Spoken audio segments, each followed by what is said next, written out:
Welcome to the Humanized podcast, all about personalizing your health. I'm your host, Rebecca Kelly, and today our topic will be our autoimmune diseases linked to gut issues with nurse practitioner Julie Davey. Before I introduce Julie, I want to remind everyone to subscribe and get all the other variety of casts and audio, video, and transcription at humanizedhealth.com. I'd also like to thank our lead sponsor, Village Green Apothecary at myvillagegreen.com. Now, Julie Davey is a nurse practitioner with over 25 years of experience. She's passionate about educating others on the power of food and natural medicine to heal the body. Her clinical practice primarily focuses on GI health, where she utilizes specialty lab testing to help clients get to the root cause of their symptoms. She creates tailored protocols and empowers individuals with the necessary tools to live a healthy and vibrant life. Thanks for being with us, Julie. Thank you for having me, Rebecca. It's always a pleasure, and I'm always looking forward to learning something new. And so let's just dive right in. What is an autoimmune disease? We certainly hear it talked about a lot in health, actually a lot on the news. What is it? Yeah. So, you are absolutely right. It is so very common these days. We hear it more and more often. So, autoimmune has the word immune in it, right? So, first, let's kind of talk about the immune system and what a healthy immune system should look like. So, when you have a healthy immune system, it is there to defend the body against disease, against infection. But if your immune system sort of malfunctions, and mistakes things like your cells, healthy tissue, healthy organs, and starts to attack those, then it turns into an autoimmune disorder. So it's basically like your body is attacking itself. And there are actually over 100 known autoimmune disorders. So some that your listeners may be familiar with are thyroid issues, things like Graves and Hashimoto's, celiac disease, type 1 diabetes, multiple sclerosis, rheumatoid arthritis, lupus, scleroderma, psoriasis. All of those are considered autoimmune diseases or disorders.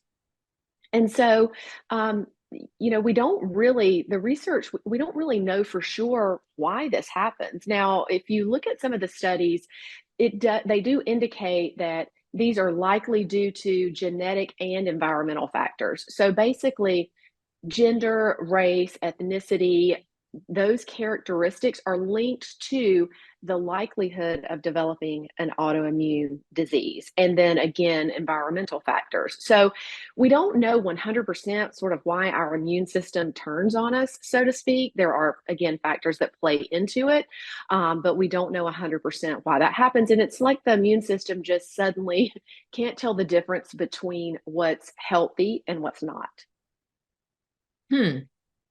That makes a lot of Interesting, right? sense. And we certainly Yeah. do hear autoimmune so frequently with so many different descriptors, right? So, Mhm. what underlying gut issues could cause an autoimmune disease? Yeah, that's a great question. So, we talk a lot about gut health and gut issues. You have been gracious and had me on the podcast several times, and we're talking about how the gut is really foundational to overall wellness, right? Everything kind of leads back to the gut at a foundational level. So, about 80% of our immune cells are located in our GI tract, right? And there is another common term that we hear called leaky gut that we know is a very common factor in autoimmune disorders. So, leaky gut is also known as intestinal permeability. So, our intestinal wall or lining in the gut should be somewhat permeable because that is how we extract nutrients from our food. That's what we want, right? We want vitamins and minerals and nutrients to, move into the bloodstream and to the cells in our body. That's a good, healthy thing. But when those they're really like little holes in the gut lining. When those holes, so to speak, get bigger, which means that it's more permeable than it should be. That's where you have issues. So basically, then you have things like food particles and maybe pathogens that are in the gut, bacteria, parasites, candida, things like that that are leaking out into the bloodstream. And when that happens, our body says, oh my goodness, what's going on? And starts to create this massive inflammation, and then also can start to attack itself. And so we know that leaky gut is very much linked to autoimmune diseases. Now, this is really interesting and always very kind of neat for me when I'm seeing clients. I do a lot of GI map testing because that's how we really see, what is going on under the surface. We're looking at many different factors in the microbiome, and there are a few different bacteria that, if those are present, we know that those are linked to specific autoimmune disorders. So, for instance, on the GI map, we test for Klebsiella, two different strains, a Klebsiella species, which is sort of a broad umbrella class for different Klebsiella, and then a Klebsiella pneumoniae. And when those levels are picked up and elevated in a patient, we know that that is linked to rheumatoid arthritis, to psoriatic arthritis, to Crohn's, to ulcerative colitis, to all of those autoimmune disorders. There's another one called Siderobacter, and it is highly linked to rheumatoid arthritis. So yes, there are, gut issues are definitely, linked to autoimmune disorders. And there are even things like those bacteria that we can pick up on testing. That what I always tell people is, maybe I'm seeing someone and they have high Klebsiella, but they don't have any signs or symptoms right now of any of those autoimmune disorders. What that means is that they are at high risk for that. So it's even more important that, we bring those levels down and eradicate that bacteria so that that decreases their risk for developing an autoimmune disorder. So that's really one way that we can sort of prevent autoimmune disorders, is by working on our gut health. So you brought up that maybe there's a way to prevent. Is there a way to cure? Let's say for some reason it looks like you've accumulated, like you said, maybe you have lupus, or maybe you've had something else. Can you actually go through and deal with those issues through your gut and maybe cure yourself, not just prevention? Yeah, so that is definitely possible. Now, that's going to be very individualized, patient to patient, right? I have seen, Right. I've had patients with Hashimoto's who have reversed and cured their Hashimoto's by healing their gut. But then I've also had patients who have had other autoimmune disorders, whether it's celiac or Crohn's or something like that, who we can get them to a point where maybe it's not, completely gone, but they are almost like in remission, right? They're not having symptoms. They're living a normal life. They're not having, side effects and, feeling bad and things like that. So really, what you want to think about is, when we work on our gut health, that really helps with our overall wellness, right? It's not only helping with prevention, but it can also help to really sometimes cure certain disorders, but then sometimes just really put them into remission, so to speak, so that, it's almost like you don't even know you have it, which would be the goal, either to get rid of it or to, not have any symptoms. So really, healing your gut is the very first step in reversing autoimmune disorders. You always want to go, again, to sort of the root or foundational level when we're talking about healing anything, right?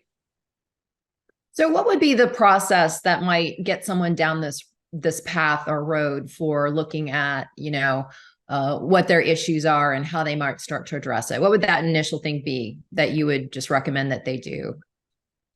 So I would highly recommend that they test, because we are, we're getting good hard data and we're not guessing as to what's going on. And there are things that we can be doing without testing, certainly. We can, be looking at our diet, of course, eating, a whole foods diet, an anti-inflammatory diet, cutting out processed oils and refined sugars and things like that, of course, hydrating, making sure we're drinking plenty of water. And there are other things that are really helpful to anyone, things like probiotics and prebiotics and fiber. and diversity in the diet. Not just eating vegetables are great, but maybe not just eating the same vegetables all the time, sort of diversifying. Our gut really loves that. So those are things that, at a foundational level, also, of course, working on our sleep and our stress. I mean, all of that is so important to overall wellness, but also to our gut health. So working on those things. And, if a lot of patients that I see, they, for the most part, have those things kind of down. They've been working on these things, but then they're like, oh, something is still not right. This was actually the exact same thing that happened to me. I was doing seemingly all the right things, still had issues. And I think you've kind of shared that too, Rebecca. It's kind of a little bit of your story as well, and so then you start to go, okay, what am I missing here? And that's really where testing really comes into play for sure. You want to get, again, that good deep look into the microbiome. And then, I also see people who want to test just for preventative wellness, which is wonderful. And I recommend testing every 1 to 2 years because we're constantly exposed to toxins and things in the environment. We're always under stress. No one's ever perfect with those foundational habits. So we know that things are going to get off track over time, most likely. And so if we can head things off, early on and detect anything that's getting out of balance early on, then, we're not going to go too far down that path and then have to really work to reverse it, right? We can kind of head things off early. So that would be what I would suggest. If you're not already working on those foundational habits, certainly you want to start there. But testing, there is not one person that would not benefit from testing their microbiome. I really do believe in testing. I think you're exactly right on the nose about that. I know sometimes we can be hesitant, right, to take those steps because they are expensive at times, but Absolutely. it certainly does help then hone in on what might be going on. And I know for me, a lot of my habits were so ingrained, I wasn't actually observing my actual habits, right? I was like, oh no, I've been doing that forever. I don't need to look at that. And actually I needed to go back kind of to square zero, right? And even start with like a food diary and start to track things because they become so automatic. You don't always notice. And, mine was dairy, which I love.